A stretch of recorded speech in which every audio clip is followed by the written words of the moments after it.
Apakah joget dan pesta Anda wajar di atas penderitaan masyarakat yang menanggung berat hidup, bekerja hingga titik lelah hanya untuk membayar pajak yang menjadi gaji Anda? Jika ini bukan ketidakadilan yang mencolok, lalu apa lagi?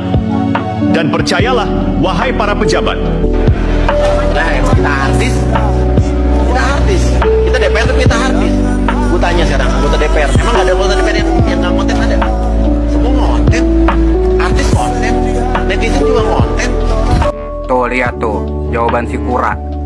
Bikin dongkol kan? Kura-kura, rakyat tuh kagak mempermasalahin lu artisnya, tapi rakyat tuh mempermasalahin lu DPR-nya, Dewan Perwakilan Rakyat. Harusnya lu tuh mewakili dan melayani rakyat. Jadi kalau rakyat mengkritik dan menghujat lu, berarti ada yang kagak bener sama kerjaan dan perilaku lu sebagai Dewan Perwakilan Rakyat. Sama halnya kalau lu kerja sama perusahaan, kalau kerjaan dan perilaku lu kagak bener, lu juga bakal diomelin sama bos lu, bahkan dipecat dari kerjaan lu. Nah sekarang tuh rakyat tuh bos lu, atasan lu, karena semua fasilitas yang melekat sama lu, makan anak bini lu tuh ada dari uang rakyat. Makanya sekarang rakyat itu bos lu. Kalau lu nggak terima dikritik atau dihujat sama rakyat, sama bos lu ngapain jadi DPR? Nah siapa yang nyuruh jadi DPR lu? Kalau sekedar artis doang mah, lu mau joget-joget kek, mau jingkrak-jingkrak kek, mau nyebur ke jamban kek, bodo amat. Tapi sekarang lu DPR, jadi sekarang rakyat mengkritik lu, menghujat lu, karena lu joget-joget di tempat yang kagak pantas. Harusnya sebagai DPR tuh menjaga sikap, perilaku, dan attitude lu sebagai anggota dewan, sebagai pejabat negara. Karena lu dipilih dan dibayar sama rakyat buat melayani dan mewakili rakyat, kuya. Lu paham gak sampai sini? Gedek banget gua lihat lu.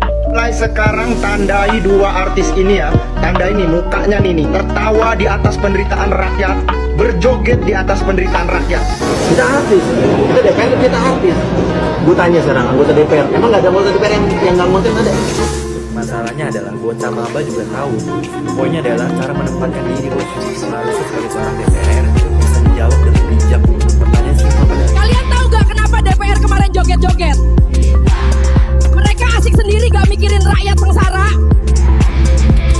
Lu juga ekopatrio, kita tahu lu komedian, lu hanya bisa ngelucu. Tapi ingat, di saat lu menjadi anggota dewan, lu adalah bagian dari rakyat. Coba lihatkan aura kesedihan di otak lu. Coba lihatkan aura kesedihan di wajah lu tentang kondisi rakyat sekarang ini. Ini malah joget hiporia. Lu tahu nggak sih orang ada yang makan, ada yang tidak? Hukum karma pasti berlaku.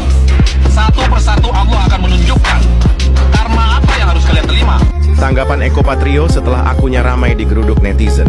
Dia menuliskan caption, biar jogetnya lebih keren pakai sound ini.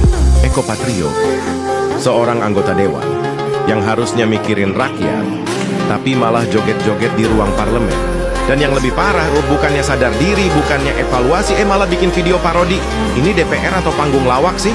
Pertanyaannya jelas. Apa pantas orang-orang kayak gini nyebut dirinya wakil rakyat? Wakil rakyat dari mana? Rakyat mana yang butuh joget di kursi dewan? Kalau udah kayak gini, jelas kelihatan partainya pun sama aja gobloknya. Goblok dipelihara, goblok dipertontonkan. Rakyat disuruh diem, tapi mereka ketawa-ketawa. Cukup sudah, yang kayak gini bukan wakil rakyat, tapi penghinaan buat rakyat. Nyuci apa bang? Lagi nyuci kepalanya DPR, biar otaknya agak bersih dikit. Emang otak mereka bisa bersih bang? Udah tak rendam setahun pakai Kapolri nggak bersih-bersih.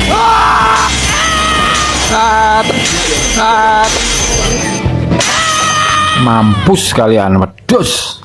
Eko Patrio akhirnya buka suara usai videonya joget dengan sound horeg menuai kritik dari masyarakat. Video tersebut sempat dianggap tidak pantas, apalagi setelah dirinya terlihat berjoget di ruang sidang DPR. Ramai komentar netizen menilai aksinya seperti menantang perasaan publik di tengah sorotan pada kenaikan gaji besar anggota dewan. Menanggapi hal itu, Eko Patrio menyampaikan permintaan maaf dan mengaku tidak bermaksud menyinggung siapapun. Ia berharap masyarakat bisa memaklumi serta menjadikan peristiwa ini sebagai pelajaran agar lebih berhati-hati dalam bersikap di ruang publik. Isu ini berawal dari joget-joget dibumbui soal 3 juta. Iya. Nah, saya terangkan dulu soal joget-joget ini. Bukan soal membela DPR, apalagi soal karena satu partai, bukan. Kita semua ada di situ, 580 anggota DPR plus DPD RI. Iya, kayak rapat umum itu kan ya? MPR, Pak MPR. kejadian ada kawan kita yang kemudian seolah-olah berjoget di situ dengan kawan-kawan yang lain, ya notabene itu lintas partai. Ya bahasa saya spontanitas. Karena ada musik yang diputar di lantai 2 oleh adik-adik Universitas Pertahanan. Ada yang kebetulan ada yang main musik kan? Dan memang itu masuk dalam acara. Masuk dalam rundown. Membawakan lagu nasional. Dianggapnya begitu. Kira-kira gitu ada hiburan dari Unhan, lagu nasional dan lagu apalah kira-kira begitu. Nah pada saat lagu itu spontanitas kawan-kawan ini berjoget. Saya harus kasih catatan saudaraku Mas Densu. Kalau DPR ini kan representasi masyarakat. DPR ini tidak tunggal. Kita ini berdiri mewakili banyak orang.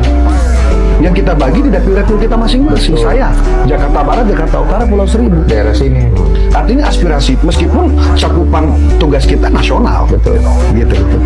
Nah, yang saya ingin sampaikan gini, apa salah kalau kemudian representasi masyarakat dalam hal ini teman-teman DPR bergembira karena pidato kenegaraan Bapak Prabowo Subianto sangat paripurna. Apa isinya pidato? 10 bulan kinerja beliau, semua luar biasa. Beliau bicara tentang soal hilirisasi, Pak. Ya. Hari ini kita tahu, Bang Densu, rata-rata kalau kita bicara potensi ekonomi selalu mulainya dari kota. Nah, melalui hilirisasi pangan, melalui koperasi, artinya ada potensi ekonomi yang terbangun, tumbuh di pojok-pojok desa. Iya, betul. Tumbuh di kampung-kampung. Gitu loh. Selama ini dalam tanda petik terpinggirkan. Gitu loh. Selama ini terabaikan. Betul. Semua kita bicara ekonomi pusatnya di kota. Itu yang dibicarakan saat itu. Belum lagi soal makanan bergizi gratis. Memang baru 2 juta. Gitu, baru 2 juta. Gitu. Tapi kan tujuannya kan sampai ke target yang disampaikan oleh Pak Prabowo. Minimal tahun depan misalnya 10 juta. Terus meningkat sampai ke 8, targetnya 80 juta. 2 poin. Makanan bergizi gratis misalnya gitu. Apalagi penegakan hukum. Poin kita lihat penegakan hukum, Pak. Ini ada 2 hal ya. Penegakan hukum terkait yang bahasanya orang itu ada istilahnya penegakan hukum hanya tajam ke bawah tumpul ke atas.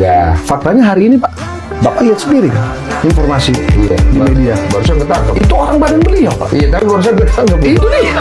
Orang badan beliau ketangkep. Pak. Ini bukti bahwa kemudian Pak Prabowo itu on track soal penegakan hukum. Di tengah kontroversi video anggota DPR RI yang asyik berjoget usai sidang tahunan MPR pada 15 Agustus lalu, satu sosok justru mencuri perhatian karena sikapnya yang kontras. Musisi yang kini menjadi politisi, Sigit Purnomo Said atau Pasha Ungu, terekam kamera hanya terdiam di kursinya dan tidak ikut dalam euforia tersebut. Ia tidak mengikuti rekan-rekannya yang larut dalam alunan musik, termasuk 2 rekan artisnya di fraksi yang sama, Eko Patrio dan Uya Kuya, yang ikut berjoget di dekatnya. Ini sontak menjadi viral dan menuai pujian dari warganet, yang menganggapnya sebagai bentuk empati terhadap kondisi rakyat. Sebelumnya, video sejumlah anggota DPR yang berjoget di ruang sidang memicu kemarahan publik. Aksi tersebut dinilai tidak peka, terutama karena terjadi di tengah hebohnya isu tunjangan perumahan baru bagi anggota dewan yang mencapai 50 juta rupiah per bulan. Di sisi lain, Wakil Ketua DPR, Adis Kadir, sempat menanggapi kontroversi ini. Ia menyebut aksi joget tersebut hanyalah gerakan spontan dan meminta masyarakat untuk tidak membesar-besarkannya.